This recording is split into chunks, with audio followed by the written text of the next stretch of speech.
Big Boss Malayalam season 7 live അപ്ഡേറ്റ്സിലേക്ക് പോവാം. ലൈവില് മോർണിംഗ് ആക്ടിവിറ്റി ആണ് നടന്നത്. ഓരോരുത്തരും മുന്നിൽ വന്ന് നിന്നിട്ട് പറയണം ആരെ ആയിരിക്കും പുറത്തിറങ്ങിക്കഴിഞ്ഞാൽ ആദ്യം വിളിക്കാൻ പോകുന്നത് എന്ന്. അത് ലിവിംഗ് റൂമിൽ വെച്ചിട്ടാണ് നടന്നത്. ഓരോരുത്തരായിട്ട് മുന്നോട്ട് വന്നെന്ന് പറയണം. ഈ ഹൗസിൽ നിന്ന് പുറത്തിറങ്ങി ഫോൺ ആദ്യമായി കൈ കിട്ടുമ്പോൾ ആരെയാണ് വിളിക്കാൻ പോകുന്നതെന്ന് പറയണം. ഈ ഒരു ടാസ്ക് സത്യം പറഞ്ഞാൽ കണ്ടുകൊണ്ടിരുന്നപ്പോൾ എനിക്ക് തോന്നിയ ഒന്ന് രണ്ട് കാര്യങ്ങൾ എന്ന് പറഞ്ഞാൽ, ഫാമിലി ഓറിയന്റഡ് ആയിട്ടുള്ളവരും ഉണ്ട്, ഫ്രണ്ട്സിനെ, സുഹൃത്തുക്കളെ കുടുംബത്തിന് മുകളിൽ പ്രതിഷ്ഠിച്ചിരിക്കുന്ന ആളുകളും ഉണ്ട്.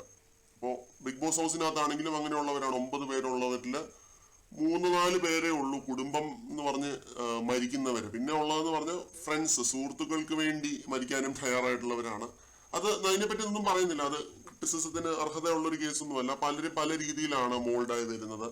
വളർന്നു വരുന്ന സാഹചര്യം, അല്ലെങ്കിൽ ഈ പറയുന്ന പോലെ കുടുംബം എന്ന് പറയുന്ന ആ ഒരു വാല്യൂ മുന്നിൽ വെച്ച് ജീവിക്കുന്നവര്. അതേപോലെ ഇപ്പൊ ഫ്രണ്ട്സിൽ നിന്നും കൂടുതൽ നല്ല അനുഭവങ്ങൾ ഉണ്ടായിട്ടുള്ള ആളുകളുണ്ടാവാം, ഫ്രണ്ട്സിൽ നിന്നും ദുരനുഭവങ്ങൾ ഉണ്ടായിട്ടുള്ള ആളുകളുണ്ടാവാം. അപ്പൊ ആ രീതിയിലുള്ള അങ്ങനെ ഒരു ക്യാരക്ടർ സ്റ്റഡിയും കൂടി ഈ ഒരു ടാസ്കിലൂടെ ലഭിച്ചു എന്നുള്ളതാണ്. അനീഷ്, ഷാനവാസ്, പിന്നെ അനുമോൾ, ഇവരാണ് കുടുംബം എന്ന് പറഞ്ഞൊരു ഇതങ്ങ് ഒരു ആസ്പെക്ട് ഇതിലേക്ക് കൊണ്ടുവന്ന ഷോയിലേക്ക്. അനീഷ് പറഞ്ഞത് അബീഷിനെ ആയിരിക്കും ആദ്യമായിട്ട് വിളിക്കാൻ പോകുന്നത്. അനീഷിന്റെ സഹോദരനായിട്ടുള്ള അബീഷിനെ ആയിരിക്കും.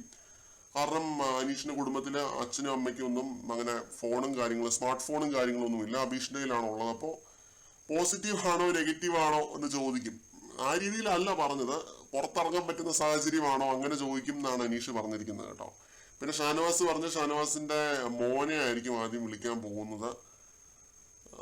ഇവിടെ പുറത്തിറങ്ങാൻ പാടില്ലാത്ത രീതിയിലുള്ള ഒരു കാര്യങ്ങളും ചെയ്തിട്ടില്ല എന്ന് ഉറച്ച വിശ്വാസം ഉള്ളത് കൊണ്ട് തന്നെ മോനെ വിളിക്കുമെന്ന് പറയുന്നുണ്ട്. മോൻ വരേണ്ടതായിരുന്നു ഫാമിലി വീക്കിന്റെ സമയത്ത്, പക്ഷെ വന്നില്ല എന്ന് അങ്ങനെയുള്ള കാര്യങ്ങളൊക്കെ ഷാനവാസ് പറയുന്നുണ്ട്.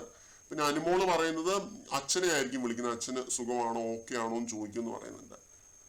ഈ പറഞ്ഞ പോലെ അനുമോളുടെ അച്ഛനും ഫാമിലി വീക്കിൽ വന്നിട്ടുണ്ടായിരുന്നില്ല. അമ്മയും പിന്നെ ചേച്ചിയും കൂടിയാണ് വന്നത്. പിന്നെ സാബുമാൻ, അക്ബർ, ആര്യൻ, നെവിൻ, ഇവരൊക്കെ സുഹൃത്തുക്കളുടെ പേരുകളാണ് കേട്ടോ പറഞ്ഞത്.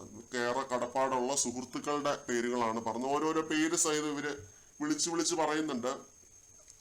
പിന്നെ നെവിൻ ഇതിനകത്ത് നാട്ടുകാരുടെ മുഴുവൻ പേര് പറഞ്ഞ പോലെയൊക്കെ എനിക്ക് തോന്നി കേട്ടോ. ഒരുപാട് പേരുടെ പേര് പറഞ്ഞ പോലെ തോന്നി. ആദില നൂറ അവർക്ക് കുടുംബവും കാര്യങ്ങളൊന്നും ഇല്ലാത്തതുകൊണ്ട് അവരുടെ കുടുംബത്തെ പോലെ അവരെ നോക്കുന്ന, അവർക്ക് കാര്യമായിട്ടുള്ള 1-2 പേരുടെ പേരുകൾ പറഞ്ഞു. എന്നുവെച്ചാൽ സുഹൃത്തുക്കൾ തന്നെയാണ് അതും. ഇതൊക്കെയാണ് ലൈവില് നടന്നത്. മോർണിംഗ് ടാസ്കിന്റെ അപ്ഡേറ്റ്സ്.